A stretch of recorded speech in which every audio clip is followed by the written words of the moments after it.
Good morning, senior high school students. I hope you are fine and welcome to the school year 2021-2022.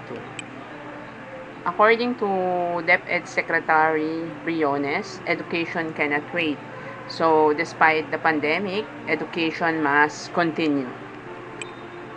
For the start of the week, we will be discussing about Schola Brevis. When we say Schola Brevis, this is the Latin for short class. These are the days when students were prepared for the academic year. So, who are among you are familiar with the Deped mission, vision, and core values? So, I hope all of you are familiar with this.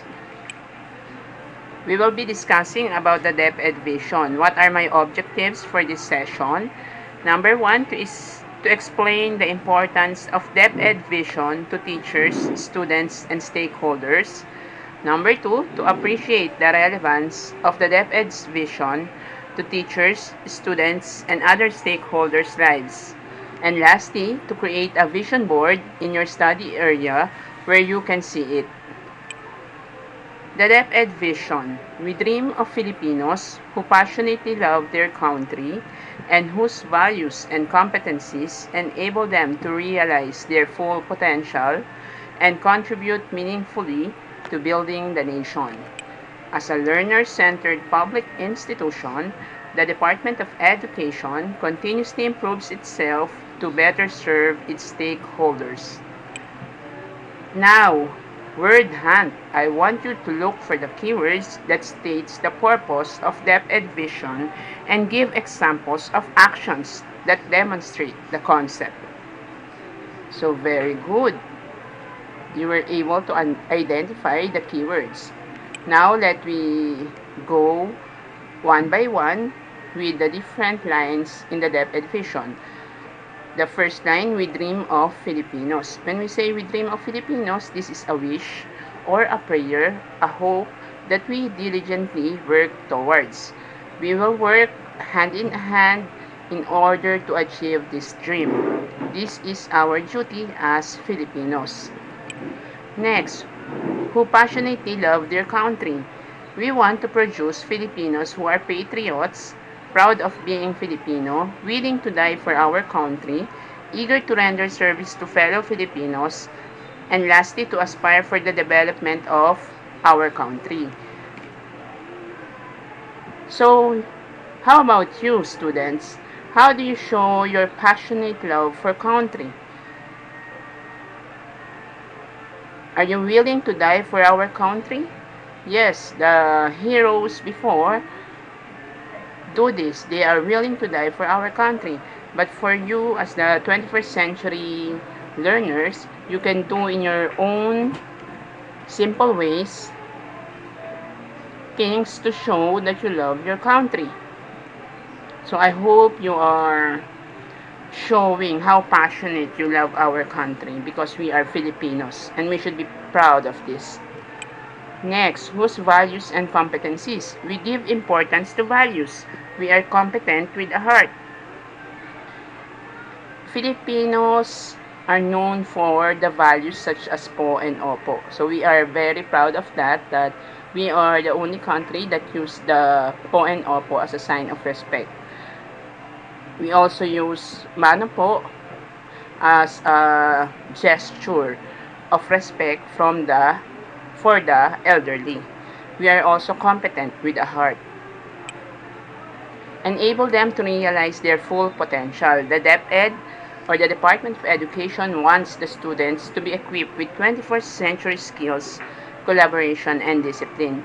We all know that we should be critical thinkers because we are in the 21st century era. We should be technologically equipped in order to adjust, especially now that we are in this online distance learning. We should be adaptable to change. That is what DepEd is doing in the learning continuity plan on the basic education. Next, and contribute meaningfully to building the nation. Those who sacrifice for the betterment of the country. This includes the teachers, OFWs, healthcare workers, soldiers, and farmers. The teachers are spending extra time efforts for learners. OFWs enduring homesickness for their families, healthcare workers during the COVID-19 pandemic, soldiers defending democracy and sovereignty, and the farmers who are under the heat of the sun to produce product for the Filipinos. These are the ones who contribute meaningfully to building the nation. Who else do you think does contribute meaningfully to build our nation? Is there somebody more?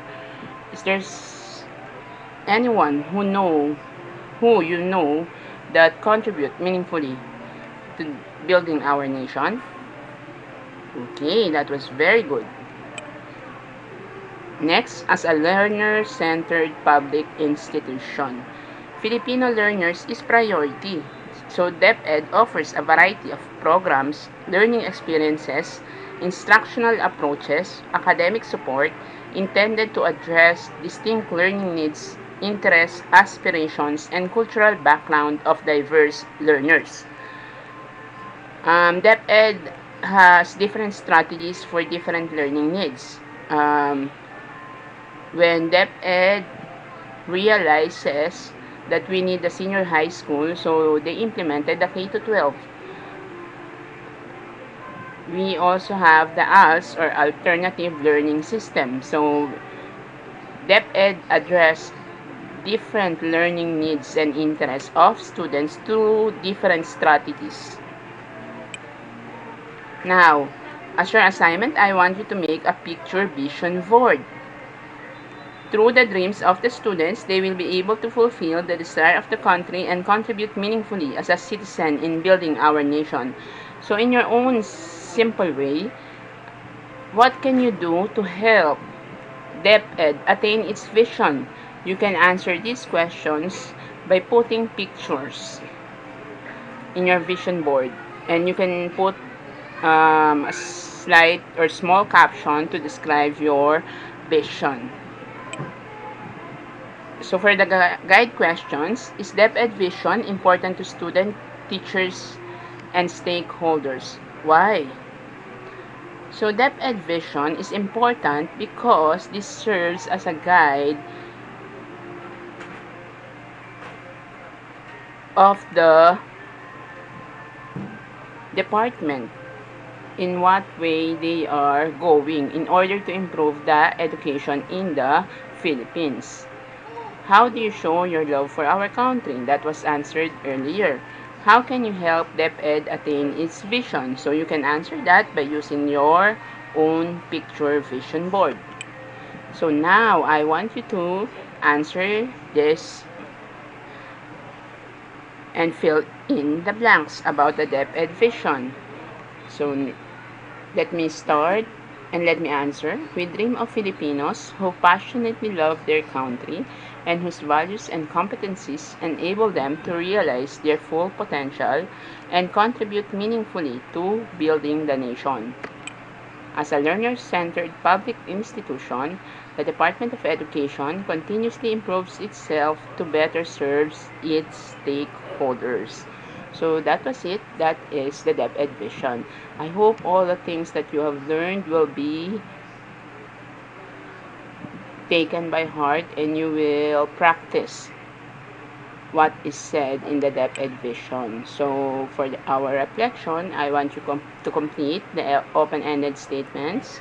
I learned that DepEd vision is important to students, teachers, and stakeholders because, and next, I will help DepEd in attaining its vision by blank. So that was great. You have learned about the DepEd vision. Thank you very much and see you again in our next lesson. God bless and stay safe.